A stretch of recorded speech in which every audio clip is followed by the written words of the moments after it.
Hello, my name is Danielle and I am the Community Engagement Specialist here at the Turning Point Rape Crisis Center. Today we're going to be talking about 5 ways that you can educate your children on how to remain safe while on social media platforms.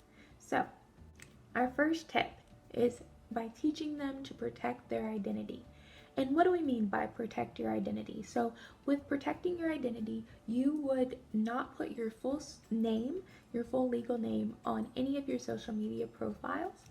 And you could also not put any identifying factors on your social media profile, such as where you work, where you go to school, and where you live. Protecting your identity, especially after sexual violence, is so important because you do not want the perpetrator to know where you live or have any sort of access to you in that way. And even if you have not been directly affected by sexual violence, we want to just ensure safety of people not having full access to where you are and who you are, who don't know you on a personal level. Number 2, reporting inappropriate images. So the first conversation that needs to be had before your child gets social media is knowing how to report inappropriate images.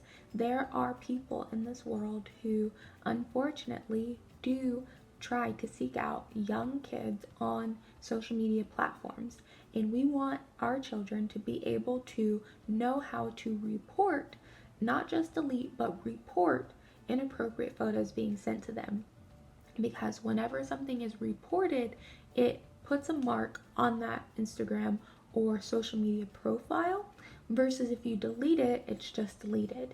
So reporting is really important to be able to get a tracker going for, let's say, Facebook. If a certain profile gets a lot of reports on it, then it could potentially get taken down or things like that. So number 3 is privacy settings. So a number one thing, and all of these are number one things, that is so important with social media is figuring out how to use privacy settings and enforcing them on your social media. When you have your adolescent children on social media, if they are really passionate and really want to be on social media, they're like, Mom, Dad, please, please, please, please, please, all my friends are on it. We have an astronomical amount of young adults and adolescents who are on social media right now. And we want to make sure that they are aware and know how to use privacy settings, because you do not want anybody, just anybody, being able to have access to your child's profile, to what they're doing, what they're posting. So privacy settings is a huge thing, whether that is, they can't have their profile picture as their face, or they don't, their Instagram is private, their TikTok's private, their Facebook is private. You want to make their privacy settings what is most comfortable for you and what is most comfortable for them, to make sure that not just anybody can come and see their posts and information of like where they are and things like that. Number 4 is blocking. This is another huge one with social media.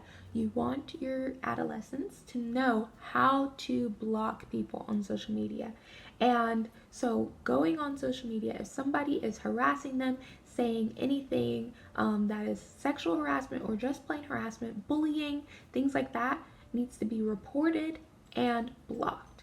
Once you block someone, they cannot reach out to you anymore. Now they can make another profile, but then you can just go ahead and block that one as well. So knowing how to block, knowing how to have your privacy settings really high, and also monitoring how much information you share on social media is a very good start to making sure that you can have some sort of internet safety in this new social media age.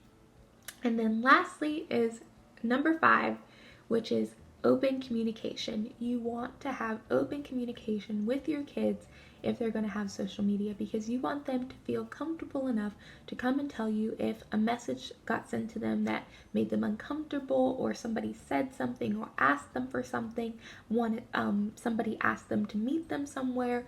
You want them to be able to be comfortable enough with you to have these conversations about what's going on in their messages and on their social media platforms. So I hope that you found these tips helpful. If you have any other video recommendations, make sure to lay them down in a comment down below, and make sure to give this video a like, and we will see you next Thursday. Bye.